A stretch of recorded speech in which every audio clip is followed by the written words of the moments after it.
বন্ধুরা সবাইকে শুভেচ্ছা জানাচ্ছি। আমি মাস্টার শেফ এডওয়ার্ড কনব্যাক রকেনফুস জার্মানি থেকে। আজকে আমি নতুন আরও একটা খাবারের রেসিপি নিয়ে আপনাদের সামনে হাজির হয়েছি। মনে হয় বিষয়টা ভালো লাগবে। আজকে আমি তৈরি করব স্টু। তো দেখতেই পাচ্ছেন এখানে আমি শূকরের পা অর্থাৎ কালা খাসির পার 2 পিস রেখেছি। এটা 500 গ্রাম আছে। তো সেই সাথে এর মধ্যে আমি ব্যবহার করব স্যালারি রুট, গাজর, কলিফ্লাওয়ার এবং আলু। এইগুলো দিয়ে আমি সুন্দর করে একটা স্যুপ তৈরি করব। মনে হয় আপনাদের ভালো লাগবে। এটা আমাদের খ্রিস্টান কমিউনিটিতে ঘরে ঘরেই এটা প্রচলিত আছে। সবাই খুব পছন্দের একটা খাবার, তাই সেটাই আমি আপনাদের সামনে তুলে ধরছি। মনে হয় ভালো লাগবে। তো সবচেয়ে প্রথম এই পাটা আমি এই প্রেসার কুকারের মধ্যে দিয়ে সিদ্ধ করে নেব। তো সেটাই আমি আপনাদের দেখাচ্ছি। আমি এখানে ছোট্ট একটা প্রেসার কুকার রেখেছি। তো পাটা আমি প্রেসার কুকারে ঢেলে দিচ্ছি। এর মধ্যে কয়েক পিস গাজর, 1-2 পিস আলু,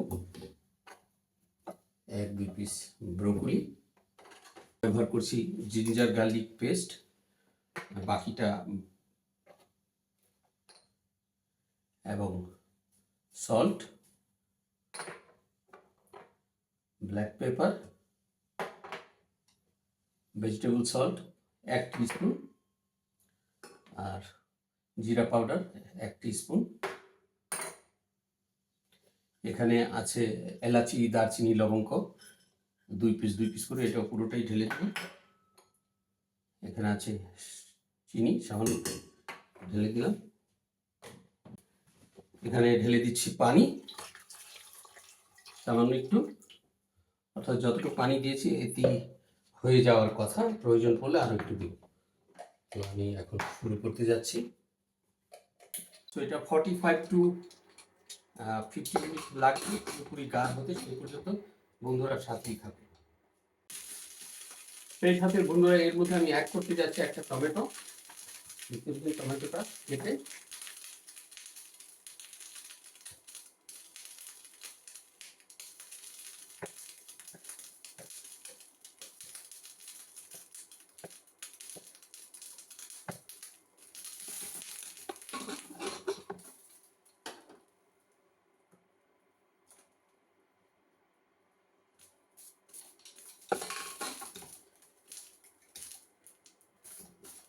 এটা পুরোপুরি তৈরি হতে সময় লাগবে অলমোস্ট আধা ঘন্টার মতো। সেই পর্যন্ত বন্ধুরা সাথেই থাকুন। ঘরে বসে অতিথি আপ্যায়নে এই স্টু যদি তৈরি করা যায় কেমন না হয়। আসুন না আমরা সবাই মিলে আজকে এই স্টুটাই তৈরি করি। আমি মাস্টার শেফ এডওয়ার্ড রকেনসুস কর্নব্যাক থেকে বলছিলাম। এটা একটা ছোট্ট শহর, ফ্র্যাঙ্কফুর্টের খুব কাছাকাছি। তো মনে হয় বিষয়টা আপনাদের খুবই ভালো লাগবে। দেখতে থাকুন। যে লাইনে আছেন আপনাকে অনেক ধন্যবাদ জানাচ্ছি। তো স্টুটাকে যখন পুরোপুরি আমার মাংসটা গাঢ় হয়ে যাবে, স্টুটাকে যখন আমি ফোড়ন দেব, ফোড়ন দেওয়ার পর পরিবেশনের জন্য প্রস্তুত হয়ে যাবে। সেটা রুটি দিয়েও তৈরি করা যায় এবং সেই সাথে রাইস বা অন্য কিছু দিয়েও সার্ভ করা যায়। তো আর এই মাংস ছাড়া গরুর হাড্ডি এবং খাসির হাড্ডি, খাসির পা, যেই সমস্ত মাংসের মধ্যে অনেক হাড্ডি জাতীয় মাংস রয়েছে, সেইগুলি দিয়ে এই স্যুপটা খুব ভালো হয় এবং সুস্বাদু হয়। তো আপনারা দেখতে থাকুন। যে যেখানে আছেন দেশে ও বিদেশে, আমি মাস্টার শেফ এডওয়ার্ড রকেনসুস কর্নব্যাক থেকে বলছিলাম। ঘরে বসে অতিথি আপ্যায়নে এই স্যুপের কোনো তুলনা হয় না। আসুন না আমরা সবাই মিলে সেই স্যুপটা আজকে তৈরি করি। প্রেসার কুকারের মধ্যে মাংসটা দিয়ে দিয়েছি এটাকে নরম করার জন্য, কারণ কালা খাসির পা অনেক সময় লাগে হতে, তাই এটা প্রেসার কুকার ছাড়া হবে না। সেটাই আমি চেষ্টা করছি আপনাদের সকলের সামনে তুলে ধরার জন্য। যদি রেসিপিটা ভালো লাগে বেশি বেশি শেয়ার করে দিন। যারা লাইনে আছেন দয়া করে শেয়ার করে দিন।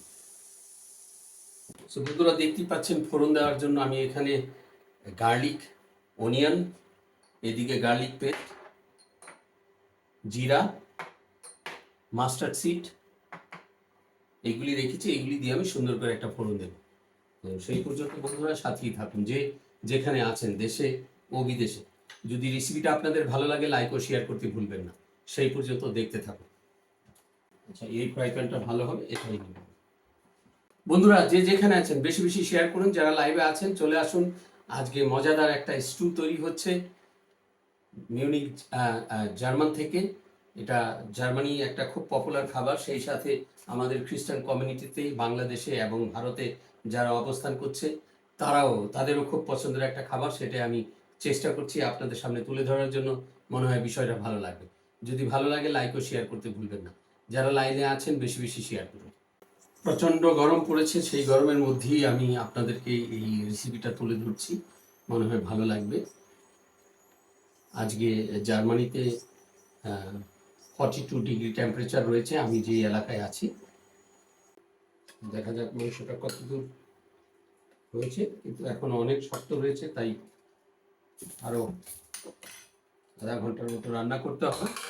সেই পর্যন্ত বন্ধুরা সাথেই থাকুন। মাংস এখন অনেক শক্ত, তাই একটু খুব সুন্দর একটা খাবার প্রস্তুত করব, সেটা মনে হয় সবার ভালো লাগবে। কিছুদিনের জন্য আমার লাইভে আমি আসতে পারিনি যে কোনো কারণবশত, তো এখন আবার ফিরে এসেছি। আবার প্রায় মাঝে মাঝে আমি যখনই সময় হবে লাইভে আসব।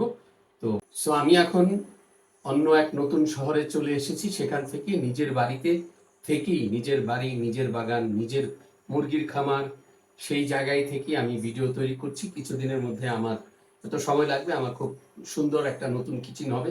সেখান থেকে আমি আপনাদের সামনে বিভিন্ন ধরনের খাবারের উপস্থাপন করে থাকব। যারা যেটা শিখতে চায়, যদি কারো রিকোয়েস্ট আসে, আমি সেই খাবারগুলিও তৈরি করে আপনাদেরকে দেখাবো। সেই পর্যন্ত বন্ধুরা সাথেই থাকবে। অত্যন্ত গরম, যা বলার মতো নয়। হিস্টোরিতে দীর্ঘ 50 বছরের মধ্যে এই ধরনের গরম কখনো হয়নি। আমারই এখানে বসবাস হয়েছে প্রায় অলমোস্ট 40 বছর, 38 ইয়ার্স। এর মধ্যে এত গরম কখনো পাইনি। তো তাই এটা সত্যি খুব অতুলনীয়। মানে জানি না, অ্যাটমসফিয়ার খুব চেঞ্জ হয়ে গেছে। পাত্রটা এখানে রেখে দিলাম, এখন আমি ফোড়নের ব্যবস্থা করছি। এটাকে আরো ঊর্ধ্বগতি করে দিই, এবং যে সবজিগুলি আমি পাশে রেখেছিলাম, এখন সেই সবজিগুলি আমি এখানে কিছু রাফ অয়েল ঢেলে দিলাম। তেলটা গরম হয়ে গেছে। সরিষার দানা দেখতেই পাচ্ছেন ফুটে যাচ্ছে। জিরা 1 টিস্পুন, 1 টিস্পুন। তারপর ঢেলে দিচ্ছি রসুন।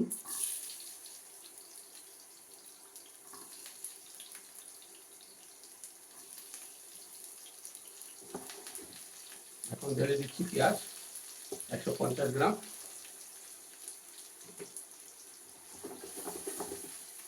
যে সবজিগুলি আমি পাশে রেখেছিলাম সেগুলি ঢেলে দিচ্ছি। ফুলকপি,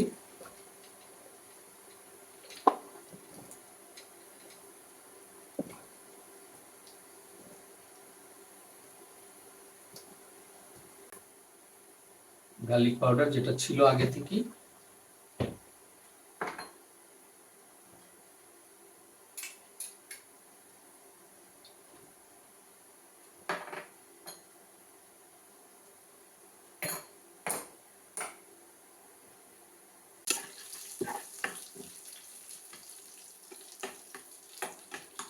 আমার ফোড়ন হয়ে গেছে, এটা ঢেলে দিলাম।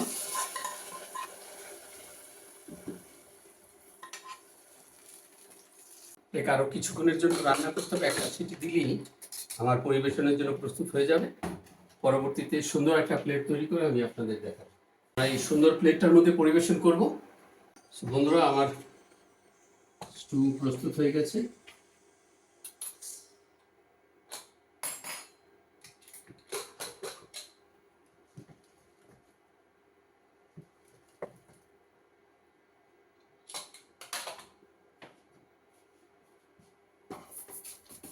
একেবারে ফার্স্ট ক্লাস নরম হয়ে গেছে। ঠিক এইভাবেই আমরা সাধারণত পরিবেশন করে থাকি।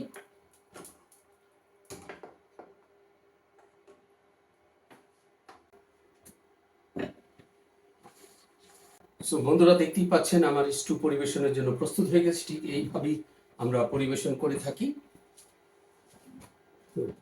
বন্ধুরা, আমার স্টু পরিবেশনের জন্য প্রস্তুত হয়ে গেছে। ঠিক এইভাবেই আমরা আমাদের হোটেল রেস্টুরেন্টে পরিবেশন করে থাকি। যদি রেসিপিটা আপনাদের ভালো লাগে তাহলে লাইক ও শেয়ার করতে ভুলবেন না। সেই পর্যন্ত সবাই ভালো থাকবেন এবং সুস্থ থাকবেন। আবারও দেখা হবে নতুন কোনো রেসিপি নিয়ে।